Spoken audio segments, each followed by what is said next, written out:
Tom Ivester, an alcoholic. And my sobriety date is Groundhog Day of 57. And delighted, it ain't that bad.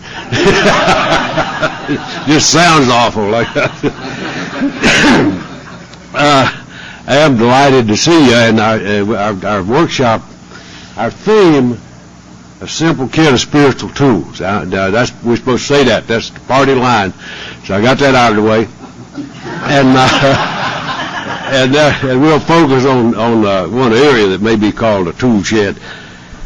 I forgot my topic. Oh, can I see the program? Greg, yeah, you're a wonderful person. You just licked on it and spit on it. He just no class at all.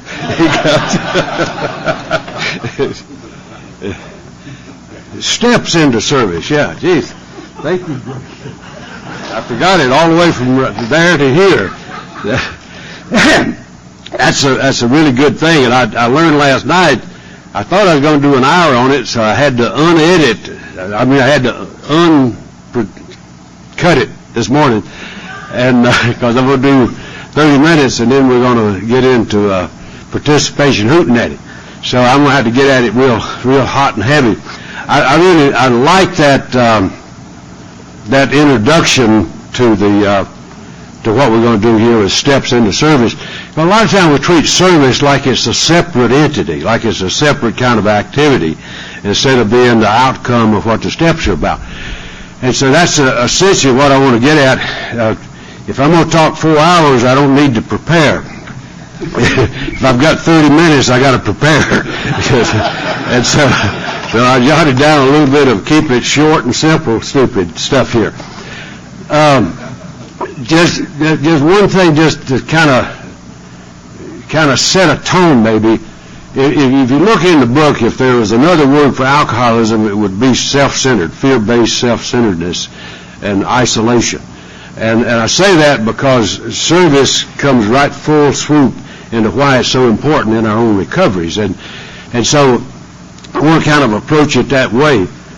And I like that notion of steps. I want to put it in the context as a step. Now, obviously, we won't have time to go through them, but let me just distill it right down to the essence of what the steps are according to Tom I. That little thing in the 12 and 12 that says our steps are a group of principles, spiritual in nature, that if practice as a way of life will expel the obsession and enable the sufferer to become happily, usefully whole. That's why I like to look at the steps, that they're a way of life. They're not a series of obstacles to climb. They're a way of life that if we practice, amazing things happen. And I like to look at them, if they do break down into sort of working units, the way I would look at it is that the first three are basically the foundation for recovery. Not really recovery. They're the steps that stop the bleeding, that stop the drinking. They're the steps that give us that base in surrender that's so critical to recovery. And then the hope in the second step, and then the use of the power in the third step. And so what that does for me is that it really constitutes the foundation for recovery. It's not about restoration. That's about hanging on and surviving. I know people who have gone that far in the program and not another step and have died sober. The thing about Alcoholics Anonymous is you quit when you reach the point that you're willing to settle for. And so if you're willing to settle for survival on a daily basis, that's quite adequate. And you can live with some peace. Not enough for an aggravated case like me. The next group that I like to look at, I'm going to break them down a little bit more than I normally would. It's understanding the illness. In that inventory process, it's not just about finding about naughty behavior. It's about starting to understand, one, that I am truly beat, that I truly have an illness called alcoholism. It's not a run of bad drinking or a run of bad luck. There is something constitutionally different about me and other people who are not alcoholic. If I take a drink, I cannot predict what I'll do. I have an illness called alcoholism. It's permanent. It ain't going nowhere. And the inventory process is the thing that anchored that fact for me. It also opened the door to understanding that there's a whole lot more to not drinking than not drinking. A whole lot more. There's a whole lot more to alcoholism than drinking. And so what it does, it starts to open the door to what defects of character are about. Heard somebody say one time, and I agree with it, that we alcoholics are not a unique breed. We're just like other people, only more so. And we don't have... think about it. And that's true. Every human being experiences fear. Every human being experiences isolation and anger and disgust and guilt and shame. We're not unique. But when we have those things, they go beyond just as kind of a nuisance level and often become disabilities, real disabilities. And so the difference with us is that we'll tend to go more extreme for whatever reason. And we could do a causation seminar if we wanted to, but the fact of the business is, when I look at my alcoholism, I've got to understand what is it that drives this ship? What is it that makes a drink so important to me? What is it that makes it do something for me more special than does the average cat? And so 4 and 5 basically help me understand that illness. What is it that I'm dealing with here? What is it that's gotten me into bondage of self? And then 6 and 7 are about change. Critical point in the program where I think you either get into real recovery or you detour into survival. 6 and 7, I think are a pivotal point. Where we've taken a look at the illness, we've taken a look at the nature of this thing, and now we've reached a point where you want to get well or don't you? You want to be free or don't you? Are you willing to change or aren't you? You want to work on one side of the street, or are you going to try to straddle the middle? And so it's a real critical decision point for me. And then 8 and 9, it's the healing steps in a way. They're the healing steps in that they're the place where we go back and straighten out the wreckage of the past, where we start to fix our jangled and distorted relationships with the world around us, whether it's people, places, or things, but where we start to get peace and reconciliation with the folk that are and things that are important in our lives. And so critically important steps there. That, I think, they're the freedom steps. They're the steps that make us free. My belief is that I will never be a free man. I don't care if I stay sober 80 years. I will never be a free man until I go back and make right the wrongs that are my history.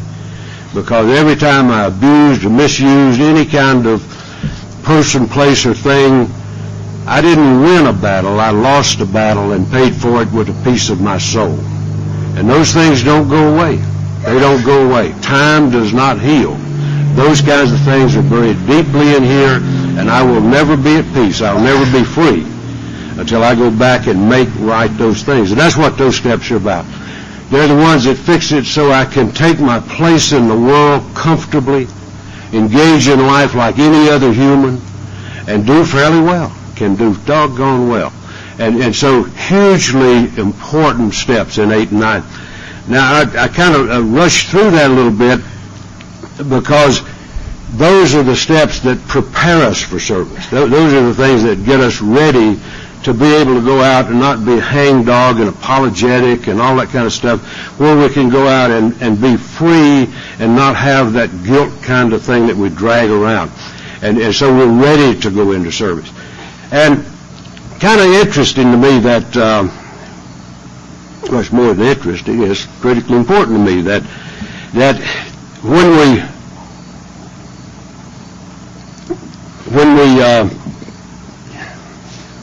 I got him here. I'll figure out something. It's too tilted. I'm gonna have it in my lap if I try to use that thing. I think it's something awfully important. Well, there's all of these things are a transition, but when we finish 8 and 9, I think there's a profoundly important transition that occurs. And if you think about it, y'all probably could, most of you can recite it. I can't, but at the end of it, we go through the promises, and those unbelievable things that are promised to happen before we're even halfway through the first 9 steps. And these things will have happened. And then at the end of 9, the ball game changes. The ball game changes. Will, last night, asked me a question. He said, do you still do the step with your sponsor? I said, no, I don't do the step with my sponsor. When my sponsor and I talk about steps, we talk about steps in terms of how we're using them, how we use them as a tool. How do we, we don't, I'm not in the business of fix me at my point in sobriety. Doesn't mean I'm healed. But if I'm still walking around checking my pulse every 30 minutes, I better take a look at what I'm doing. Because you go back to what I was saying about what's in the 12 and 12. Our steps are a set of principles, or whatever they call it, group of principles, spiritual in their nature, which if practiced as a way of life, not done once a year, but if practiced as a way of life, will free me from the obsession to drink and give me a life that will make me happily and usefully whole. Now, you think about that, that sounds a little sacrilegious. Does that mean that you get points you don't need to work steps? No. You need to work steps every day, but it becomes a way of life. It's not a mechanical thing. I don't get up in the morning and say, I think I'll do step 10. I don't do that. I don't go to bed at night and say, I think I'll do step 11. Those principles that I operate by become a normal way to live. And there are things that lead me into service.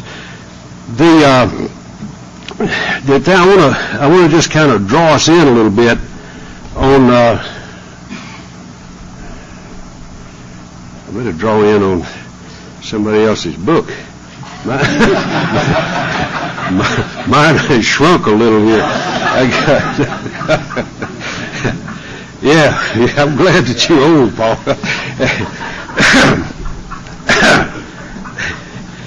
That in step 10, that it's written as if it's about keep your finger on your pulse, how you doing. What's hidden in that little step is amazing, because the inventory part of it is the tip of the iceberg, for my money. This business about where am I wrong and how do I fix it, it's the tip of the iceberg. And the real message of step 10, let me just refer to a couple of things in here that are real keys to me. One thing here about when these we keep watching for those character defects. We keep watching for those things to get out of whack, like resentment or fear or anger, stuff like that. We keep watching for those, because while they are removed, they ain't removed very far. They're about one day of not practicing the principles removed. And you let me go about a day without practicing the principles, no suckers will be knocking on my door big time. What I believe is that the program of recovery lasts as long as I use it and not one more second. There ain't no cruise control. As long as I practice it, it works and beautifully. But the minute I quit, I don't go into neutral, I go into reverse, and I'll start slowly drifting backward. And so we watch for those things. But listen to what it says about how we deal with it.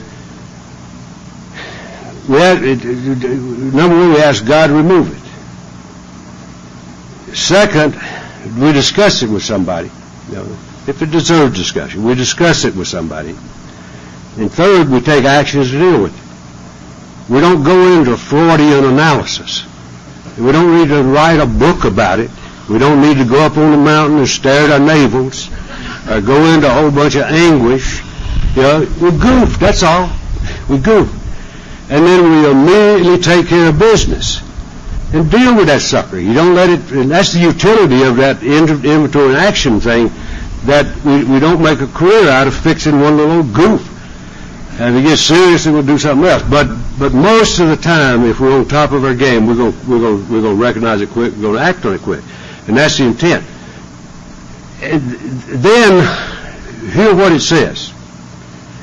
We take that action, then we resolutely turn our thoughts to someone we can help. Love and tolerance of others is our code. We don't dwell on the fixing of that thing, we get on with the business of living. Because when we move into 10, 11, and 12, what we're moving into is how to put these principles to work as a way of life in everything that we do. And when we do it that way, you can't avoid service. It's just a natural product of the process. Service is built in if I do these principles. Yeah. And so right above that there's a line that to me is pretty important. One, we've entered the world of the spirit. You know, we're living a spiritual kind of a life. And somewhere in the book says that it's the spiritual life, it's either everything or it's nothing. You know, we practice everything that we do. So we've entered the world of the spirit. Our next function is to grow in understanding and effectiveness. Not insight or clarity, but understanding and effectiveness. You know, how well do I understand the illness? How well do I understand the dilemma of somebody in a treatment center? How well do I understand the dilemma of somebody walking in? How well do I understand how to deal with somebody who doesn't know what their problem is? Understanding and effectiveness. Is what I do worthwhile in terms of working? Now, it's time to take a look at not just blundering through, but thoughtfully looking at how to engage in stuff, how to improve and understanding effectiveness. It's also a point where, yeah, I think, I'll just mention it and maybe come back with, I don't know if I will or not, but I'll just mention it. It's a point where I have to start to understand that if I really want to be of service, I've got to get out of my own shadow. I've got to be able to recognize that service is a lot more than just doing what's immediately in front of me.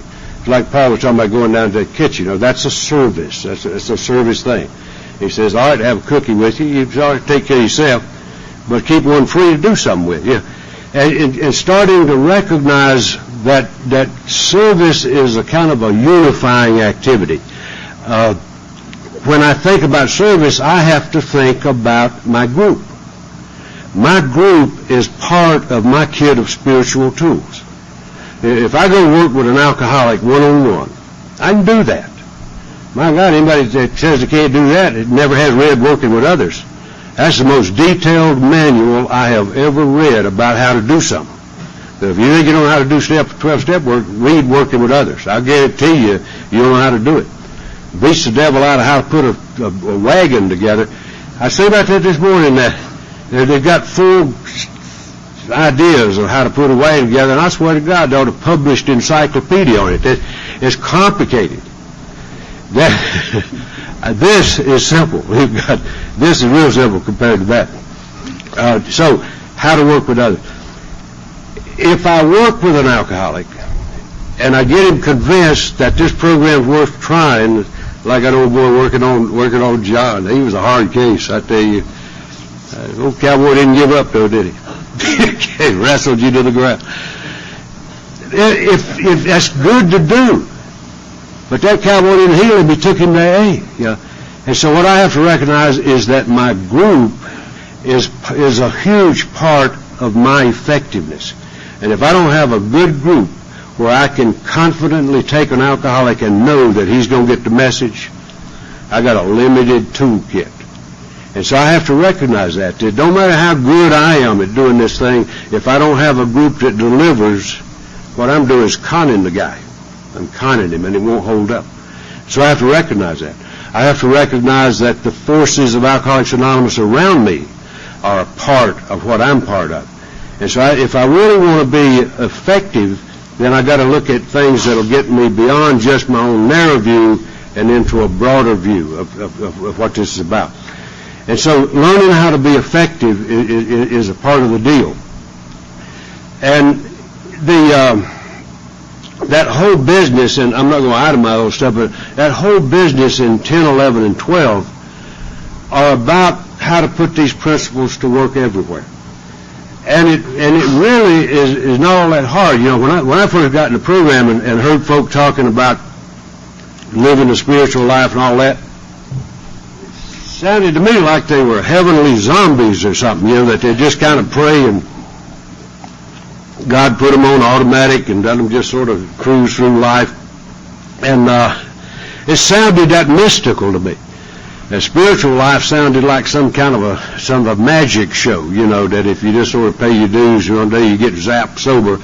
That's what it sounded like. I never thought it was going to happen, and I was kind of scared it would. And as I wasn't all that keen about getting turned into a heavenly robot, I had some resistance to it. And what these steps do is bring that down to earth. And by the time I get to this point, I'm ready to start practicing the spiritual thing. Now, the book lays out a lot of ways to engage this spiritual thing in 10, 11. Let me just tell you what I do. And I try to do that. I did it there this morning because I didn't have my right equipment to do it, so I just do it anywhere. I do it on airplanes, walking the dog. I do it all kind of places. But I've got a favorite place, and most of y'all, this is not a strange crowd to me, most of y'all, some of you don't know that I got a pond, and there's a story behind it that I won't tell right now, but I got a pond out behind my house, just a little old pond, but it's a beautiful thing, and it's got a waterfall, and I'm a sucker for water. God knows, I love that. I love waterfalls. I love that kind of moving stuff. It just like that river up by Beartooth. That's one of the most wonderful places. I sat out on a rock in that river, did it, in Montana, praying I wouldn't fall into that river. I can't freeze slammed to death up there and that stuff. You do it anywhere. But what I do is a matter of routine now. And this is how I get into service. I mean, I don't have to plan it and target stuff. What I do is get into the right condition, the way it's laid out here. And what I do every morning, I go out, that's just, bad weather or something, but I go out and sit down by that pond. And I just kind of watch the fish or give them some groceries. Then I just kind of watch them bopping around doing their thing. Listen to that waterfall. And I just sort of feel myself settling down. You don't have to start humming or anything. I just sort of settle down and get clear, get into a good frame of mind. And then, in the process, I talk to my higher power, and I say, what I ask God to do is three things, three basic things. One is to make me mindful of the gift I've been given. And this is my view of the gift I've been given. I have an illness that's shared by people all over this globe. All over this globe. I know of no society that's not touched by it. Millions and millions, probably billions of alcoholics. There are a few of us, and a few more, that add up to just about a tiny blip on the radar screen. When you look at the world population of alcoholics and those of us in AA, my God, we're barely a blip on the screen. Now, I don't ponder why us. I don't ponder why me. But I guarantee you I don't take it for granted. 95% of alcoholics in this world die of the illness quite young, never knowing there's a way out. And I've been given a gift, man. I have been given a gift of a brand new way of life, of freedom and real opportunities to engage in life.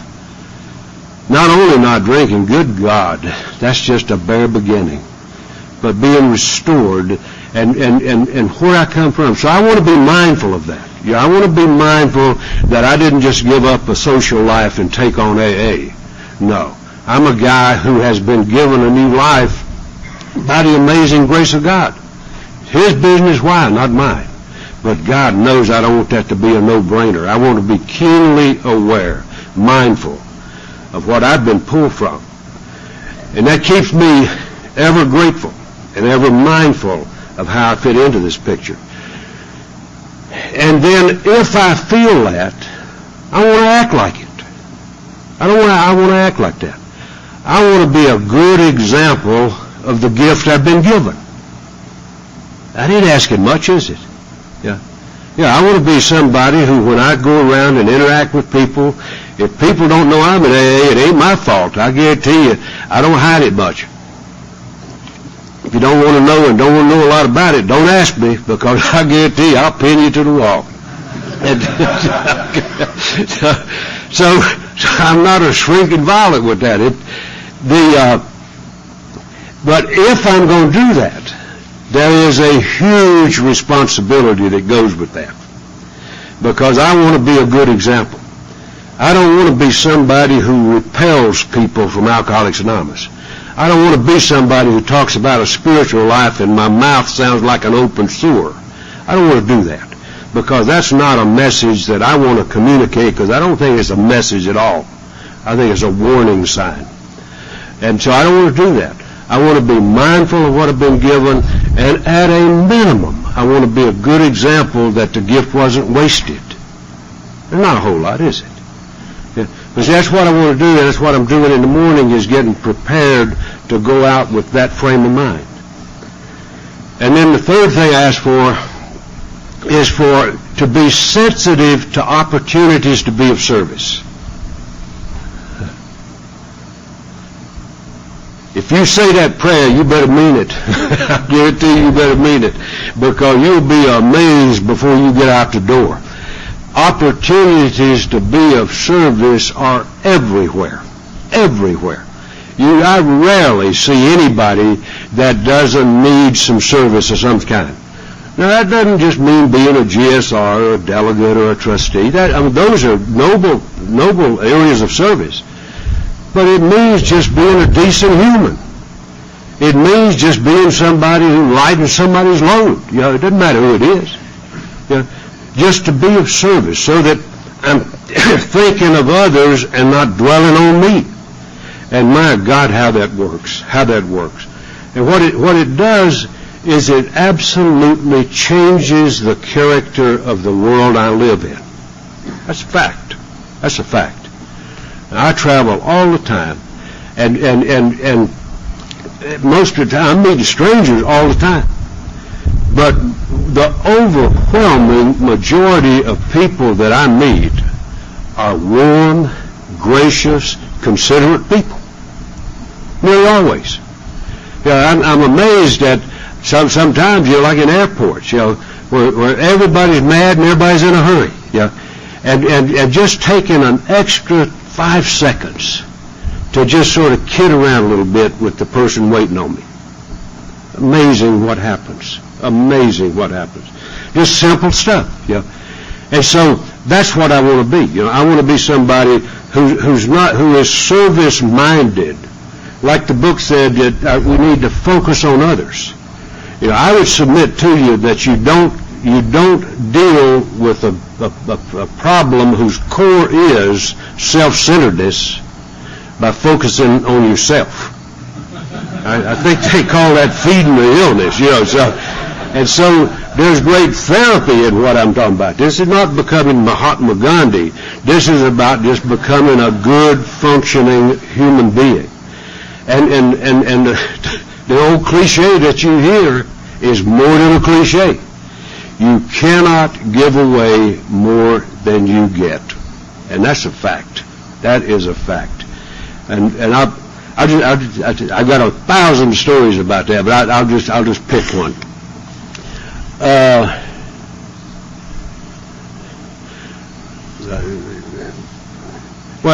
Just recently, a buddy and I that rides a Moto Guzzi motorcycle, and he wants to steal my gold wing. We were talking motorcycle, and I was just up in Oregon, and I had to go from Oregon to Vancouver, and so I drug my wife along. We rented a car in Oregon. So I'm renting a car. Now, you know how it is in a car rental. Everybody's trying to get first in line, and you got 50 people trying to go through one keyhole, and so there's a whole lot of push and shoving. The poor folk up there trying to wrestle around and show you maps and tell you where the tourist attractions are, and they want to tell you, get out of here and drive the car. And so they're not really happy people. So I got up there, and this lady started telling me something, and I just started messing with it. I mean, I just because I don't like a tense, unfriendly environment. And so I just started messing with it a little bit. And I had ordered a mid-size, little ugly car, because I could afford that. And so when we started to do the deal, she said, would you be willing to take what do you call it, something fancy? It's their second highest priced car, Yukon or some such thing. That was old, anyway, big old things. She said, would you be able to try? I said, what for? And she said, well, I don't know. I just kind of like for you to try this car. And I said, oh, my God. People always want me to do stuff, you know. She said, well, I'd appreciate it if you would. I said, okay, I'll take the thing. Well, I knew she was giving me a luxury car. I didn't ask for anything. I didn't want that. You know, all I'm doing is trying to give off some warm signals to a human being. See what I mean? And so that whole experience, instead of getting through a hassle and say, boy, I'm glad I got through there, I've got a warm memory. And it's just that way. I mean, the world works that way. So when we say this, it's true that Alcoholics Anonymous is a selfish program, but it's the weirdest kind of selfish you have ever seen. It's about 90% give and about 10% get. And when I give, stuff happens. And so I guess what I'm saying is that service is not an outside issue. Service is not an extra added attraction. My firm belief is this: any recovery that does not have an active service component in it is a recovery that has been shortchanged. I believe that. Any group that does not have an active service life beyond the walls of the meeting is a group that has been shortchanged. And so my belief about service is that it is integral to this whole process. And if I do these steps as a way of life, I don't have to search it out. It'll become an instinct, and it'll happen everywhere I go. Thanks. I'll look forward to the participation. Yeah,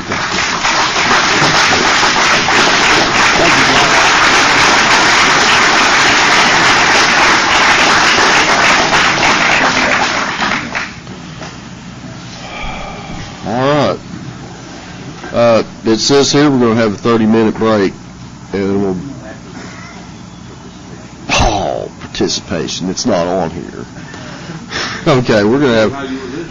I heard you the whole time, and I was sitting here looking. Where's participation? And I couldn't see it.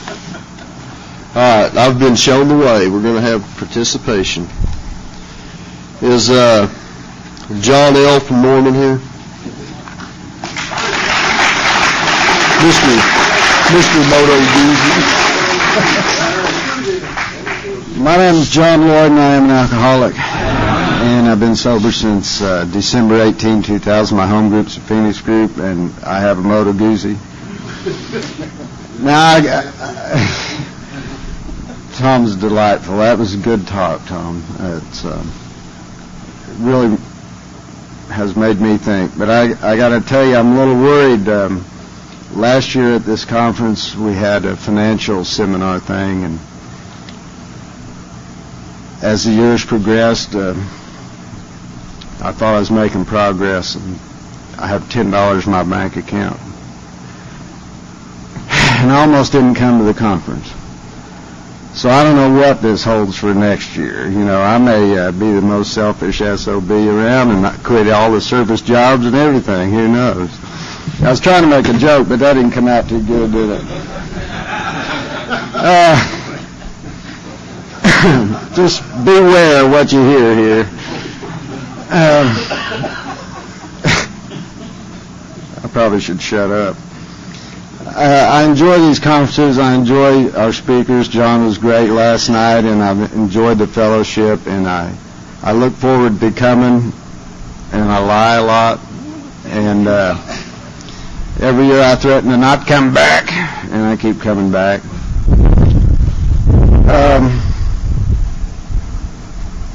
I really appreciate what you shared. I really, really do. It's because I get to wondering sometimes, you know, well, I've kind of gone through this mechanical step procedure, and now what? More jobs, you know, yuck. But the more I do of that, the better I the more comfortable and useful I find myself becoming. And for me, it is a chore. I am not naturally giving. I like to think that I am. I like to think that I'm outgoing and helpful to people, but it really takes effort for me because I really am selfish. And that is my core problem. So, alcohol being but a symptom. So, thank you. I'm done.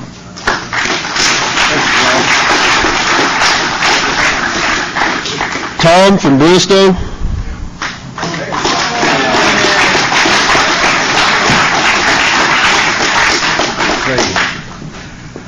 Well, I came here last year, and I'm Tom. I'm alcoholic. Excuse me.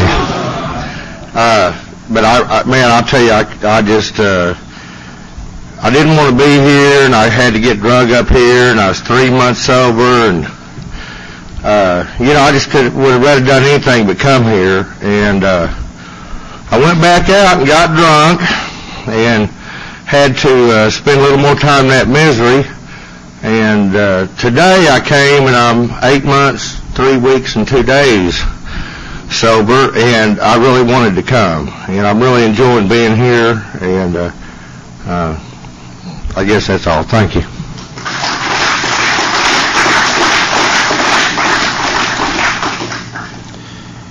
Brian W. from Sapulpa.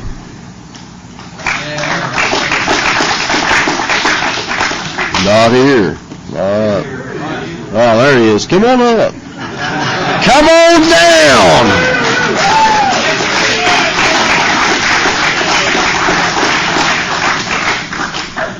Thank you. I'm Brian, and I'm an alcoholic. This is my first time here. I'm going to blame my sponsor for that. But anyway, if anybody needs some work on their spiritual tools, that'd be me. So I'm just going to listen to what you guys have to say, and I'm glad to be here. Thank you, Bob.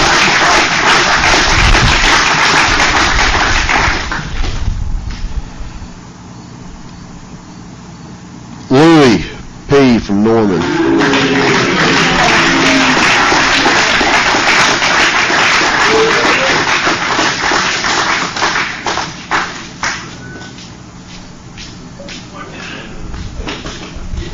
My name's Louis. I'm an alcoholic.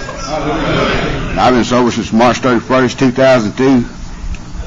And I heard it said up here, several times that people didn't want to be here. And I kind of fell in that category. I kind of it's been a kind of a trying week for me, but these tools that I got to use, like it says up there, I'm willing to believe that they work.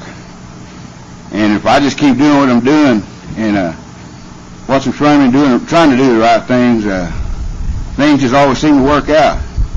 And just last night, right after I got here, started fellowshipping, and things just started getting better. And that's why I come to these things and keep going to my meetings and just try to stay committed. And I'm glad everybody's here. I was going around reading all the names up here on these banners last night, and miss some of these people that ain't here.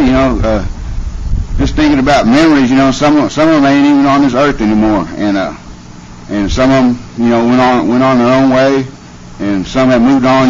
That moved out of state or whatever. But but there's a lot of guys on these banners that are here, and I'm grateful for that. Thank you. Thank you, Louis. Keith K. from Tulsa. All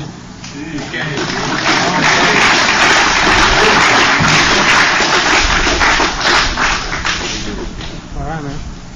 My name's Keith. I'm an alcoholic, and I'm excited to be here.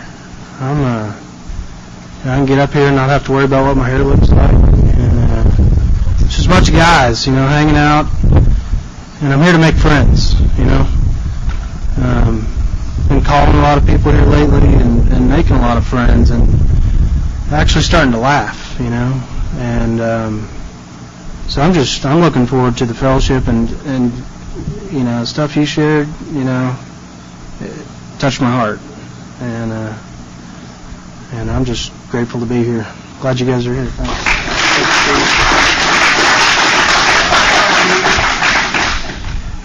Juan D. from Norman. Juan!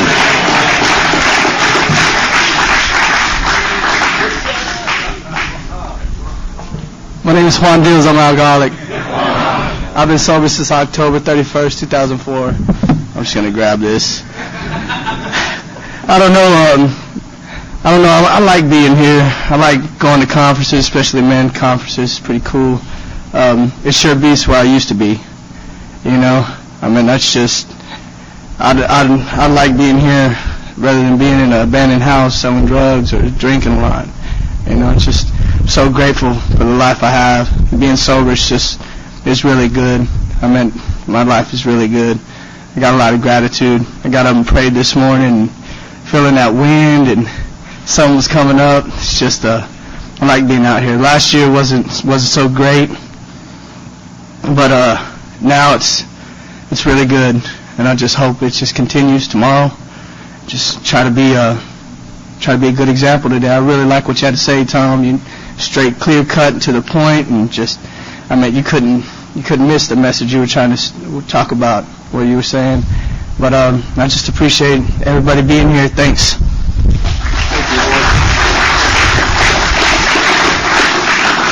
Steve C. from Shawnee.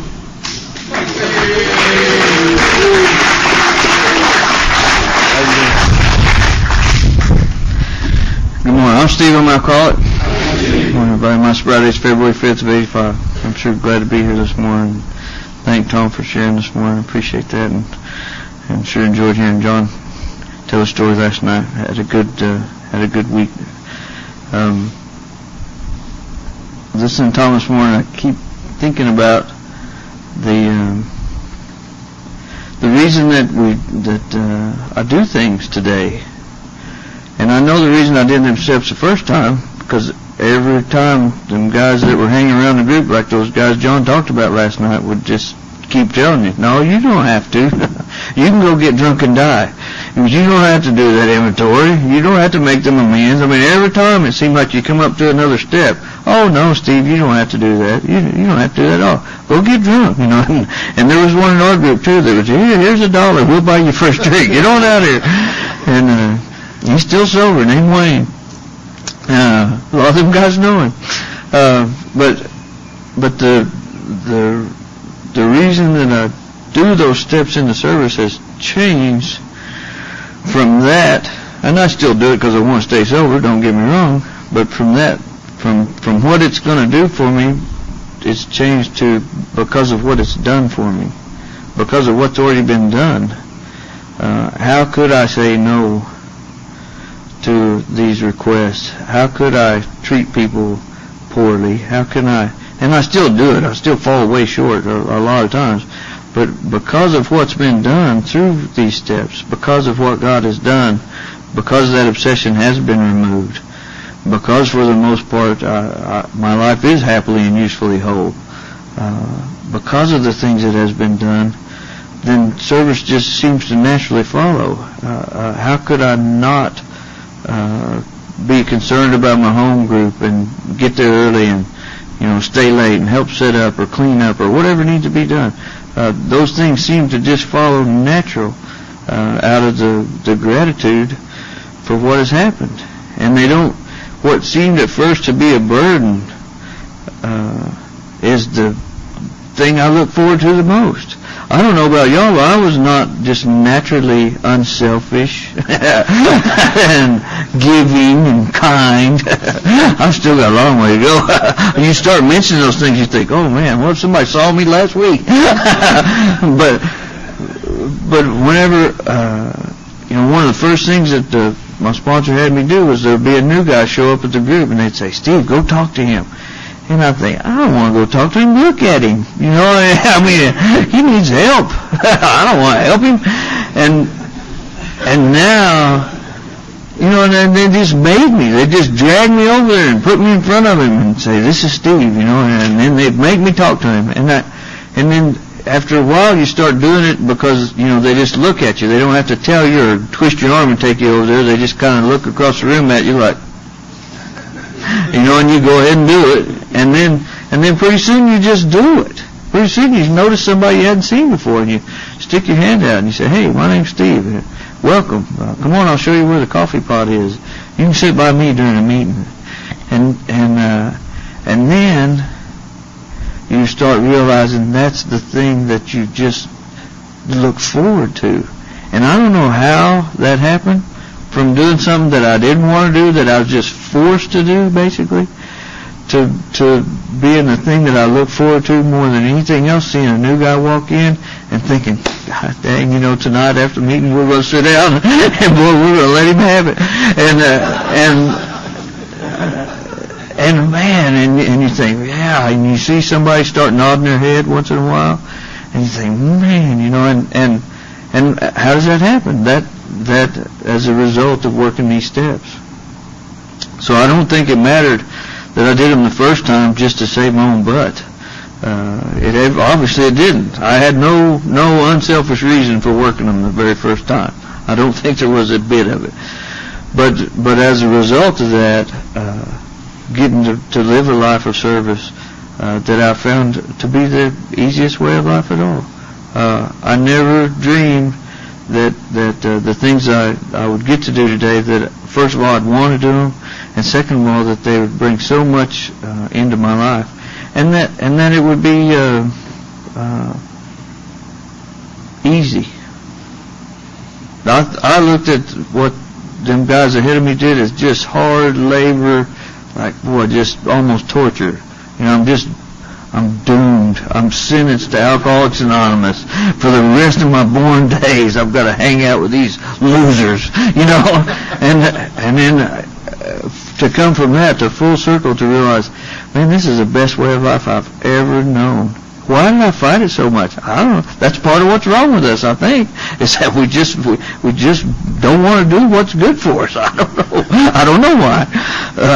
But to come full circle to being able to live the kind of life that I never dreamed was available to me, and it turns out to be the best way of life I've ever known. And man, I'm so grateful for that. I'm so grateful for those guys that were on me, that kept prodding me along, to keep doing things I didn't want to do. Because they cared enough about me to just ease me on up the trail, and hopefully because of that I get to stick around and do the same thing for somebody behind me. So thanks for having me this weekend. Sure enjoyed it.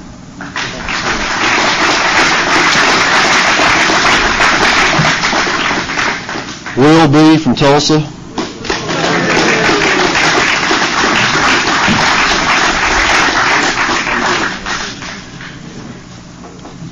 My name is Will Bryant, and I'm an alcoholic. Been sober since February the 6th of 1997, and really looking forward to coming here this weekend. My 8th weekend here at Rock Creek, and I was thinking about what Steve was saying and looking at the stages some of the guys I sponsor are at. Go talk to this guy. Go talk. What? Me? Get over there and talk to him. And now you look over at, like Dave. Look at Dave, and he's like, "What? No, I don't want some cake. I'm fine." No, I'm not talking about cake, buddy. Get over there and talk to the new guy, come on.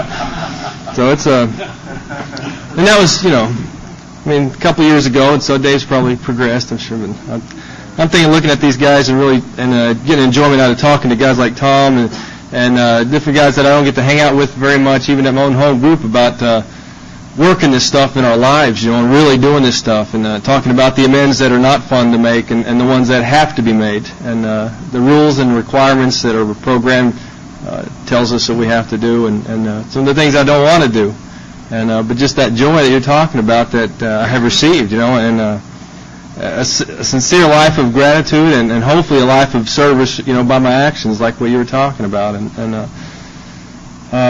those things. There wasn't a prayer, there wasn't a line in the book, there wasn't a guy I could talk to on February the 5th this year when I found out my father had been murdered the day before. There was only actions I could take because I went through that space of desperation and despair and of hatred and in my mind that I could not escape. And you guys came over to my house and you said, "Let's do this. Let's talk to some people. Let's go." And then so my sobriety date being February the 6th, that's when I chaired my home group meetings to celebrate my birthday, and I had a commitment to chair my group 2 days later, and that's what I did. And in my mind, I'm thinking, I don't want to be here. I don't care about this anymore, and this is worthless, and what's it all for? And the fact is, by looking at my sponsor, he chaired this conference one year, actually the year I got married. So it's one reason I missed this conference one year. So I'm still making amends, a living amends for that, he says, and that'll be a continual process, I'm to believe. But he held his commitment. And just from a simple example like that, it hurt at the time because he was going to be at my wedding. I didn't get what I wanted, so I thought.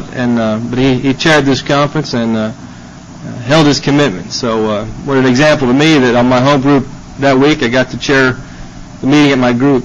And I didn't get to fall apart mentally or emotionally like I would have of it in my own means. I got to be there, and I got to be a part of Alcoholics Anonymous. And I got to live through some devastating stuff that,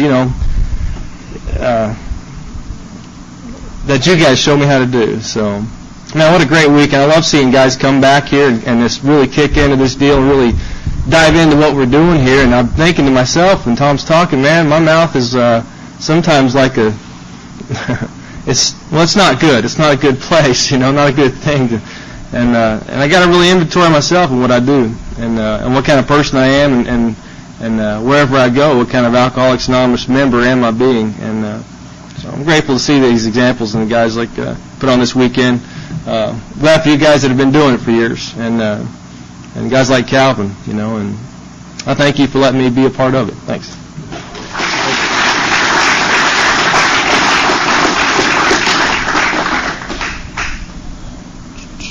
Bob T. from Norman.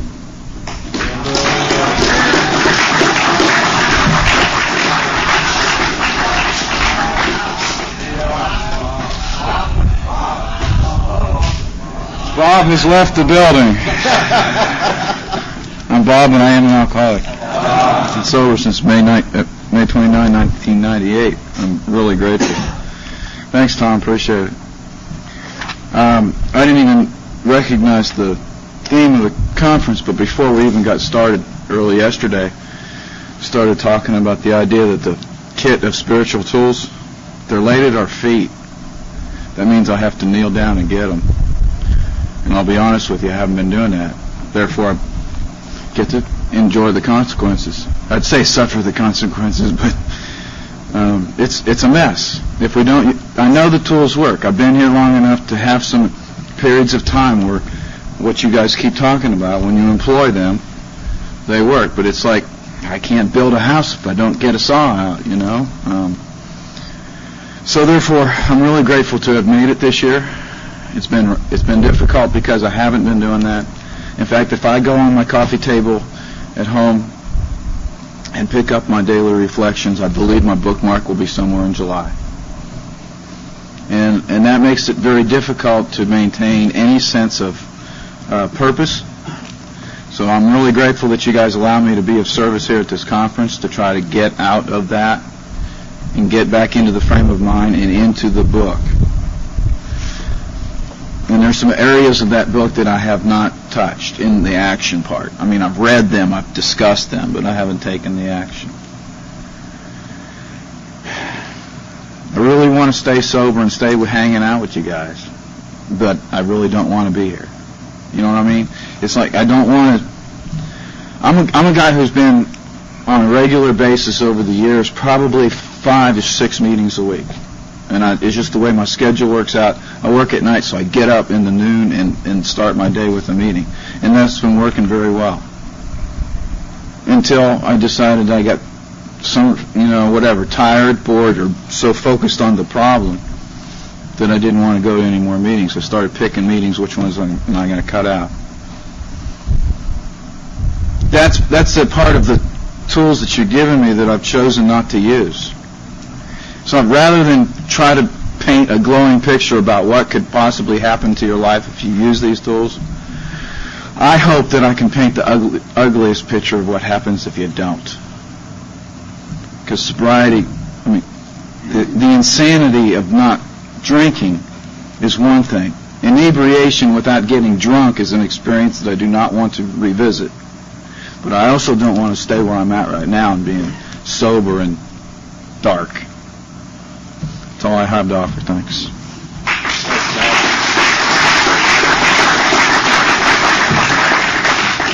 Lee G. from Shawnee.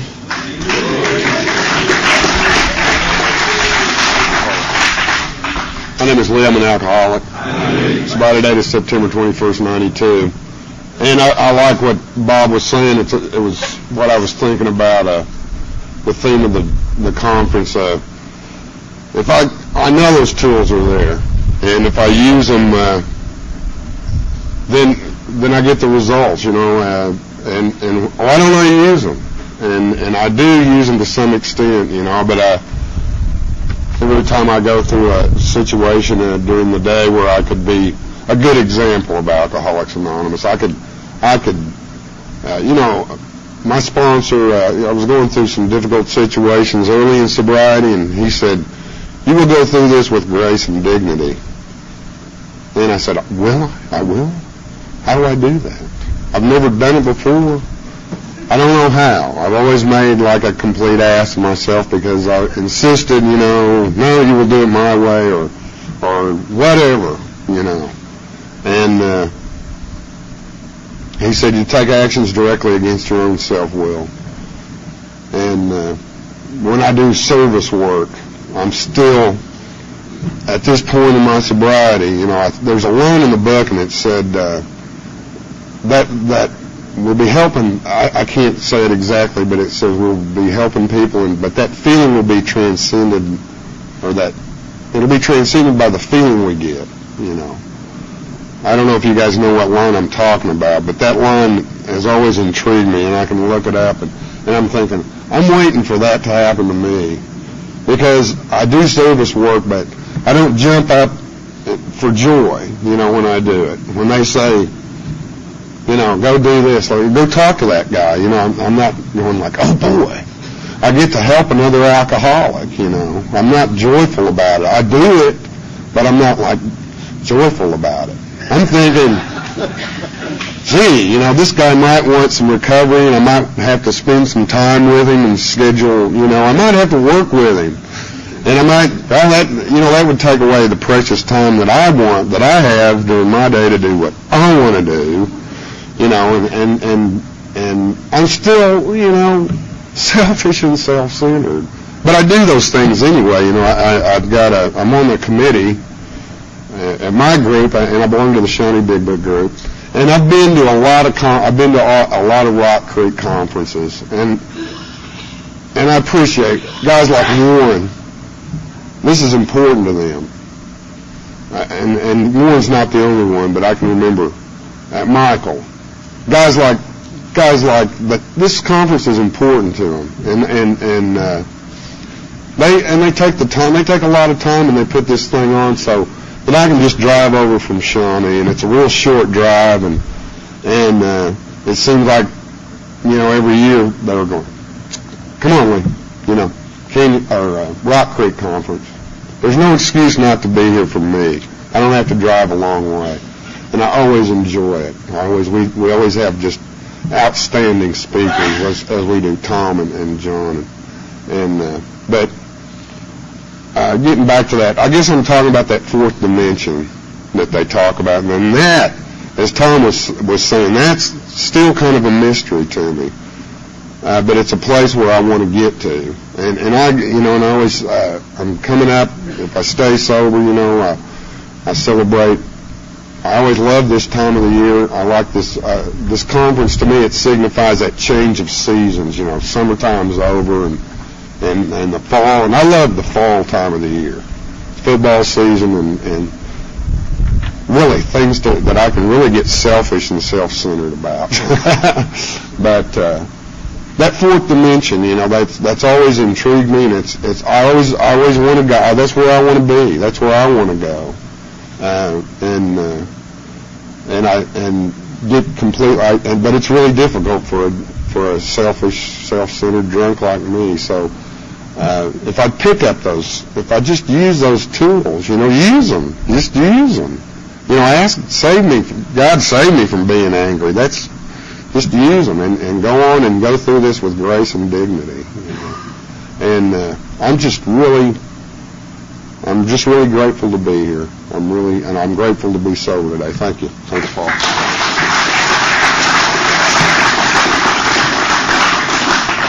Okay, now we will have a 30-minute break and be back here at 10:30.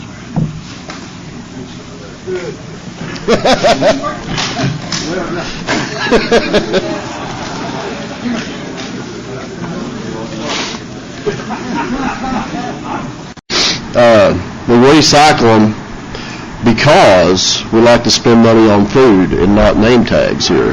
So, please make sure that the cabins that y'all were staying in today or this weekend are clean. And I don't know for sure, but if there's still any more disposable cameras out, they need to be given to Bob or put back with the archives after the meeting. John's been recording everything all weekend, and he's got it for sale. Tapes are $4 for a single, $25 for a set. CDs are $7 for singles, and $30 for the set. Are there any more T-shirts? T-shirts are gone? No. T-shirts are gone. Say Mike Twain. Oh! There's one for sale, and Mike has it for $20. I think that's all the announcements, and I'm going to turn the meeting over to Tom now.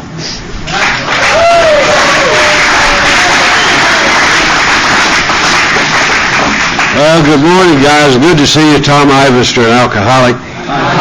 And I got kind of steered in here February 2nd of 57, and by the grace of God, been here since, and been deeply, deeply grateful for that. And it's good to see you. I guess this paperwork is, and the wind don't mix. From the looks of the heavens,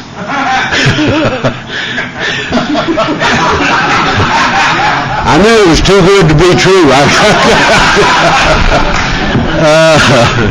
Yeah, that's right. Well, that's going to all lengths to make a guy feel at home. But this is the Rock Creek that I know and love. With it is great to see you this morning, and I've enjoyed it. At the risk of using non-conference approved material, there was a guy named Henry Miller that's a writer. He wrote kind of raunchy little books.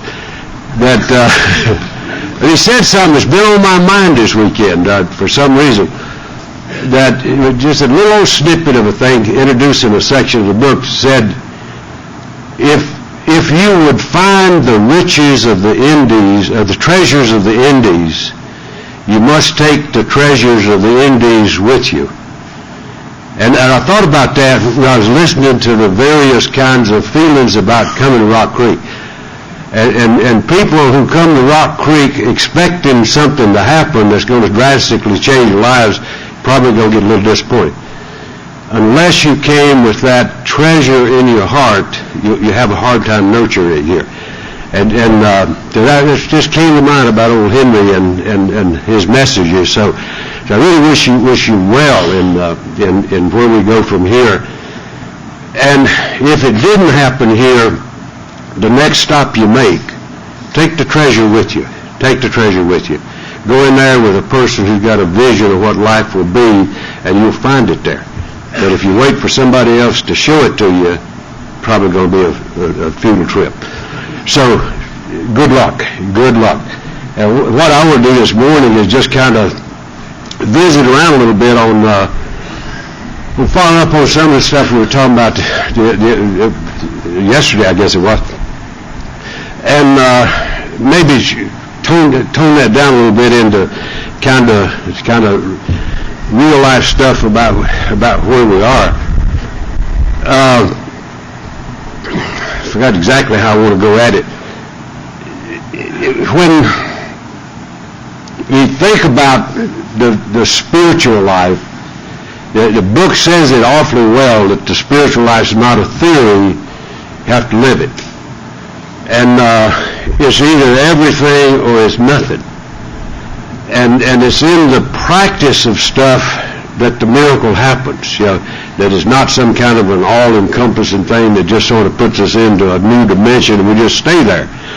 That the product of the spiritual life, what I found is, like I said the other day, that the things that come to me in Alcoholics Anonymous are totally dependent on how current I am in my actions. And the minute I quit doing it, that's the minute that they stop happening. And so the spiritual life is a very, very real approach to living. And sometimes when we talk about that, I know when I first heard people talk about the spiritual life, it really did sound so far away from where I was that it was unattainable and almost unthinkable. And yet when you get right down to it, very simple, very practical way to live.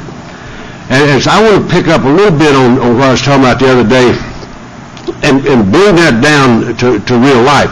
You know, I mentioned about how I start my day. And that's how I start my day. But it doesn't mean that my day is going to be in the spiritual realm all day long. Because I live in a world where life goes on, and there are challenges, and there are sometimes very disappointing, sometimes frustrating things, sometimes things that are scary that I have to deal with. And so what I've found is that if I really want the spiritual life to be an effective tool in my life, I have to engage it to take care of the things that I encounter lots of days. And so what I do, just like this, like speaking to this group, that I never, even though I've done this 10,000, probably more than that, times, I never do it without an edge of anxiety. Somebody told me one time, if you ever lose that, keep your seat, because your message is moved to your head instead of your heart. So if you're not a little uneasy with it, check out what you're doing.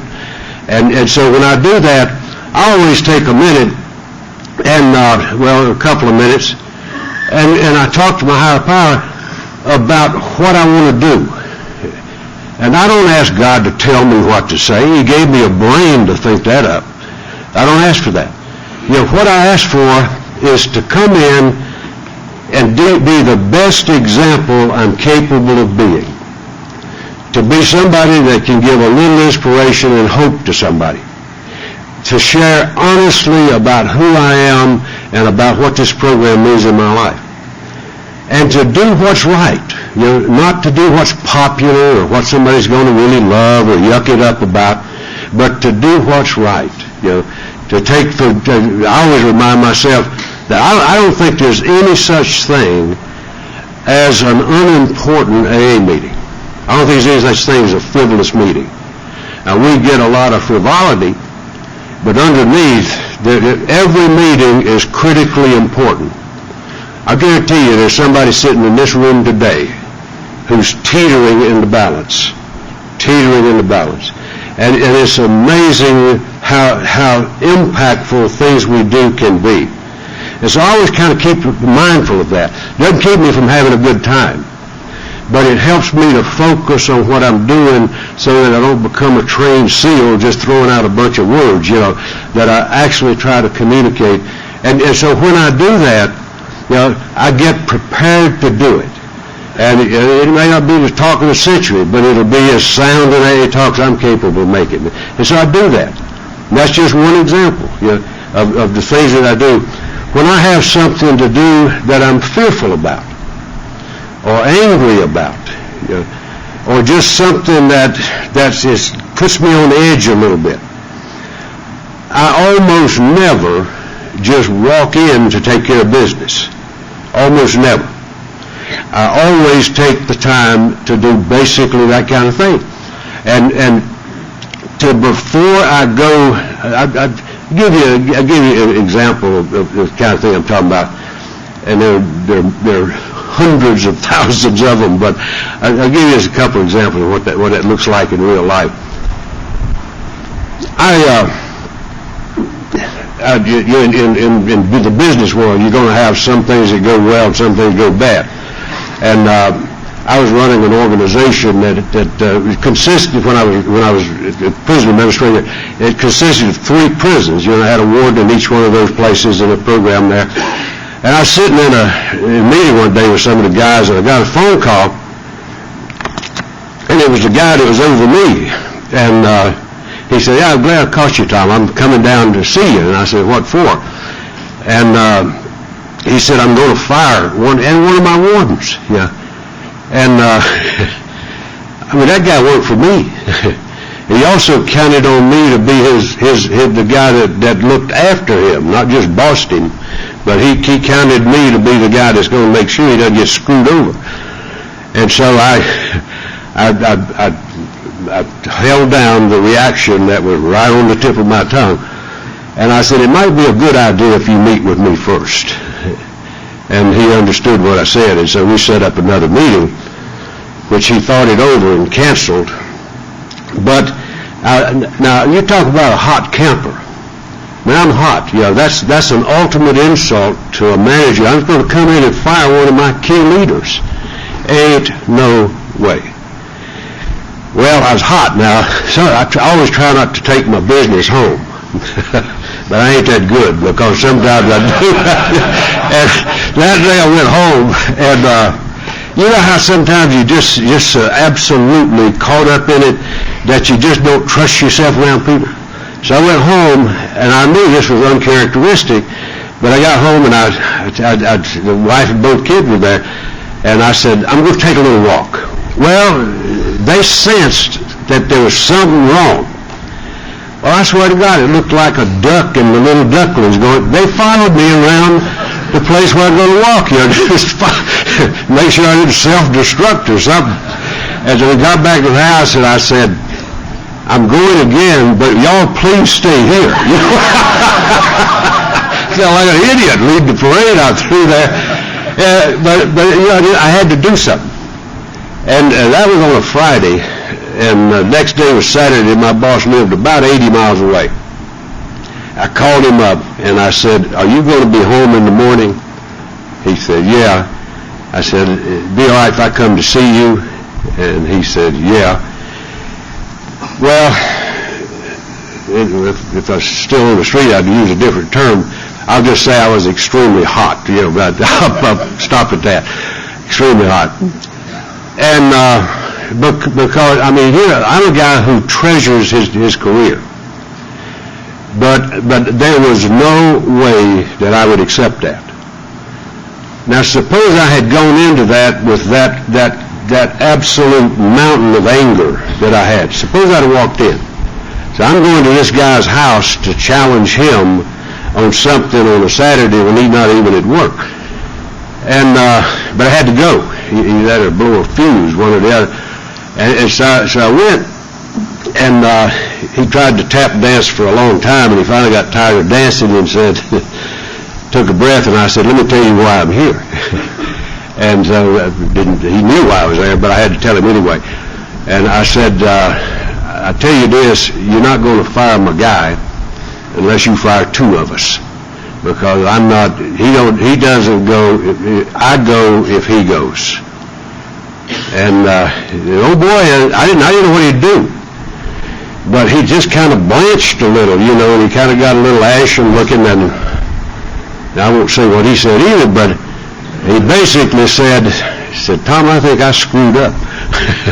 I said, well, maybe you did. And so he withdrew that. But see, what I'd done before I got there was to get spiritually fit to engage in that, so that I didn't resort to just street-level junk about how to resolve a problem. But I went in there with principles intact.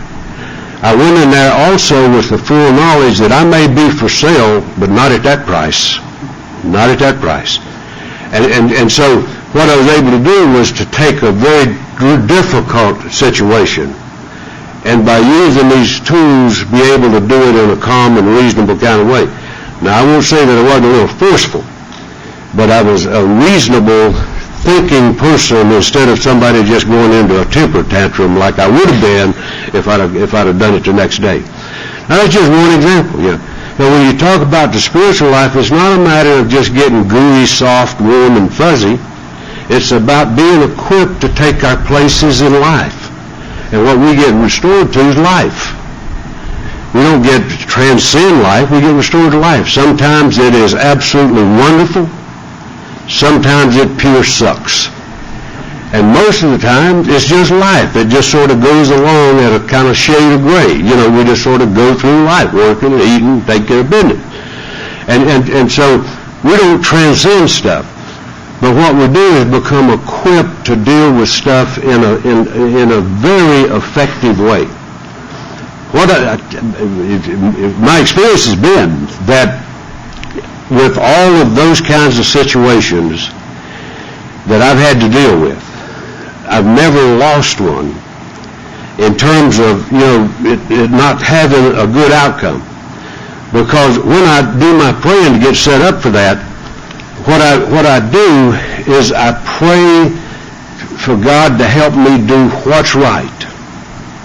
Not win, not lose, but to do what's right. And if I'm trying to do what's right, I can't lose. Because if somebody's got a better idea, I need to be open enough to listen to it. But I've never failed to have a favorable outcome in anything I've done. And so when we say the spiritual life's not a theory, that's exactly what it means. And so I guess you could call that targeted use of the power. But it's realizing that I don't get into a state of bliss and everything just goes my way all the time. I'm going to run into stuff. But the power I have is sufficient if I will pray with the principles in mind so that I can take care of stuff. And so that applies in anything that I do. What it does is makes me a pretty doggone worthy adversary because I don't have any hidden agenda. So when I go in, when I am in fit spiritual condition, I got nothing under the table. I'm laying it right out in the open. And when I'm like that, I can handle myself pretty well. And so we got a partner. A lot of folks may not know about him, but I got a boss that stays with me all the time.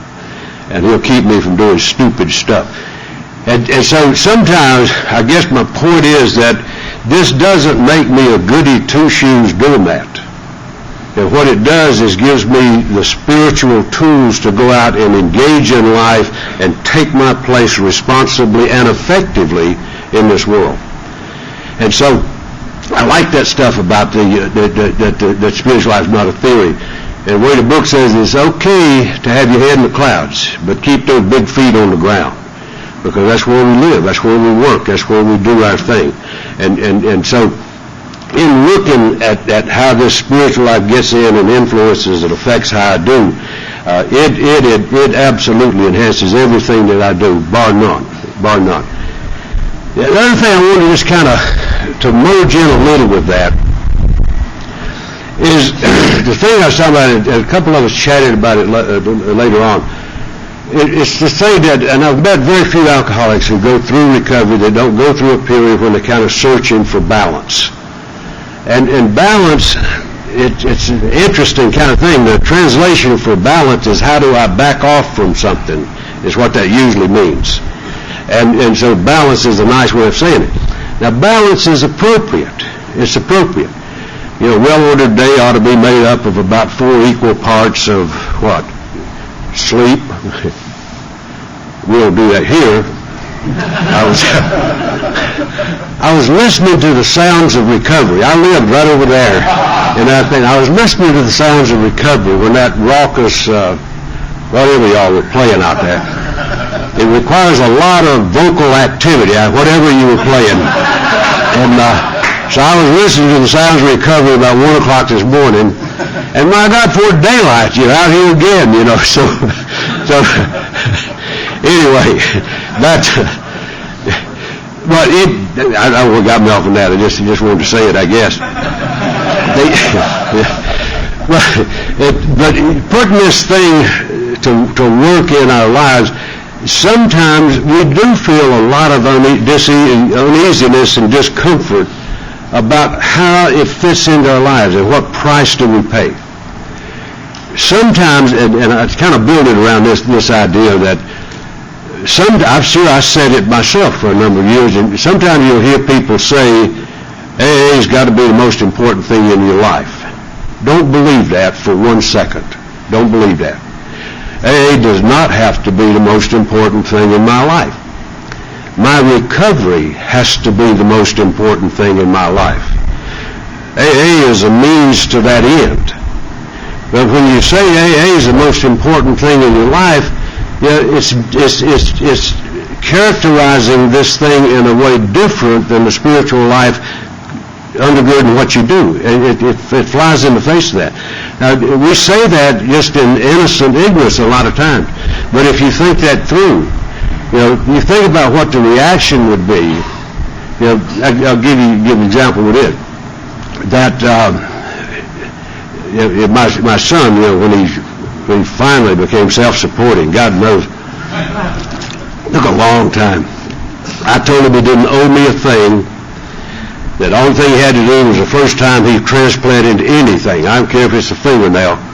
I wanted a 500 SL convertible. Other than that, feel no obligation. I don't know. I'm not going to get my tan yet. But he was at our house one night, and he'd feeled his oats a little bit because he's had a little dough in his pocket. He said, "Dad, I'd like to take you guys to dinner." And I said, "Well, that's nice, yeah." And I don't know. I don't know if he saw a flicker or so. I didn't say anything, but it was my home group night. And so I don't know if I reacted or something, or his mind kicked in. As soon as he said that, he said, "Oh, wait a minute, this is your group night." And I said, "Yeah, that's right." And he said, "Oh, shoot, we'll do it at a different time, Well, I mean, that was a no-brainer. But now you contrast that, and I hope I can make this point clearly, that what it underlines is the importance between differentiating commitments and activity. If you say AA's got to be the most important thing, that means you put a holy grail over everything that goes under the banner. And if you try to have relationships with people and you wave that banner at them every time they question what you're doing is abusing the privilege. And so when you do that, you make a value judgment. And it says that this is important and you're not. And I'll guarantee you, if I tried to do that in my house, I would have one mad Canadian who would be trying to make barbecue out of me. Because there ain't no way she'd buy that. Nor would I try to sell it. But see, the difference is that my son, the way he reacted that night, he understands my commitments. Now, I do a lot of stuff. I've got 3 fundamental commitments every week of my life. Well, 4 right now, but one of them will only last 4 months. But I've got 3 fundamental commitments that are not negotiable with anybody unless it is an absolute critical need that I need to respond to. That's my home group. My home group meets twice a week. And that's not under the heading of nice to do. That's something I do. That's a commitment that anchors my life. That's the foundation of my recovery. And so what that does is it gives me my working space, and it anchors me solidly in a program. I never have to contemplate what I'm going to do, because on those nights it's automatic. It's just automatic. So that's a commitment, my home group. My prison commitment. I made a commitment, and that's as solid a commitment as my home group is. And the 4th one I've just added is just a temporary thing. We're taking a group of folk through the steps, and that's going to take 16 sessions. So that'll be a commitment for those 16 sessions. Now, those are commitments. They're not up for grabs. So people who know me, I make sure they understand that, then they can trust me. They can trust me, because that tells you who I am. I've had people come to town and ask you, Tom, and there'll be strangers on the street will say, "Is this Monday?" They say, "Yeah, oh, he's over at the First Baptist Church." Because people know that, and they can trust me for doing what I say. In the real world, they call that integrity, that you do what you say you're going to do. Here we call that a solid commitment, that's steadying in my life. And it makes my family able to say, like my son did, "Oh yeah, this is group night." See, that was not a value judgment. That was not saying hanging out with the guys is more important than hanging out with you. It's very important. If people understand what you're committed to, then they can trust you. But if it's always up for grabs and just running down somewhere just because somebody wants to chat with you a little bit, that's not under the same heading. That's an activity that's negotiable and can be moved around. That's fundamental to that business of me of finding balance, so that I differentiate my solid commitments from the things I do.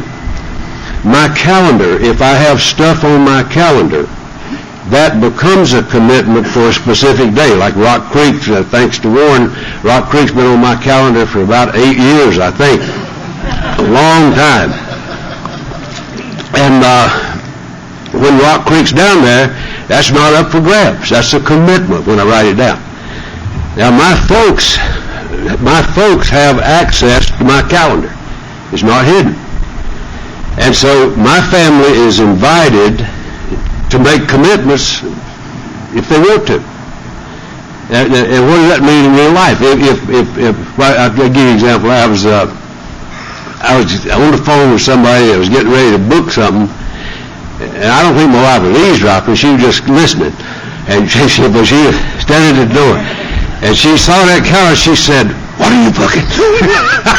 I showed her. She said, "My God, that's when we got our son's birthday planned." And my language changed. I said, nope, sorry, I can't do that. Got a commitment. See, I was talking about balancing principles. That's a principle of a family matter that was very important. And so we committed that. And so it was not competing with anything. That becomes a commitment. And in that way, there's peace and trust and tranquility rather than constant kind of pushing and shoving and all that kind of stuff. So big difference in that. And the activities that I do, those are just things that I add on. Some people say they can't plan that far ahead. My kids always told me when they get ready to graduate from college, we don't know when graduation will be. Well, that's not true. Somebody at OU can tell you right now when the graduation will be in 2009. They can tell you that. Because, my God, they don't do that at the last minute. They plan it like Rock Creek, So, and I thought, you find out when it is, put it on the calendar. But otherwise, you're going to be getting that sheepskin by yourself.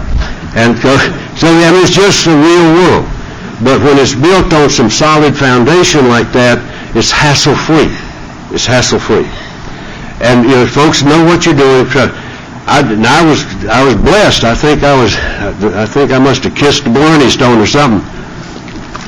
And I was blessed in a lot of ways in my life. But I've noticed that blessings usually follow performance. And in my career, like most Fridays of my life, I'm gone. Most Fridays, I'm gone somewhere. And my organization, I'm just one of the beans on the stalk. But my organization did not have Friday meetings in respect for my schedule. Now, if they wanted to do Friday meetings, they did it without me. And they had no conflict. In 39 years, we never had conflict about that. And so it's the trustworthiness when people understand what you're doing, then it will have huge influence. So when y'all's clocks run fast out here. That I think I've said the essence of what I would say. But because when you look at at how to get these principles in place, and you start looking for things like balance, if you put them to work diligently in your life, practice good principles in how you manage your time. Practice good principles in how you keep commitments to the family. And so when that happens, what I find, and I absolutely find it, is that AA does not compete with anything in my life, nor has it ever had any negative impact on anything in my life. Rather, given this, just like I said last night, that giving my life to this simple program has absolutely blessed everything there. And so when you're looking for that balance, look a little deeper than just sort of how you write stuff down. Look a little deeper than just how you do all this stuff. It really comes down if you want to be of maximum service. If you really mean that, and that's not just some nice little thing to say in a meeting. If you really mean that, What it means is we give ourselves this simple program, and God's not going to get me into anything that's going to destroy one area of my life to enhance another. And I believe that, and I hope that maybe a little bit of use in what we're talking about here this morning. Thanks, guys. Thanks.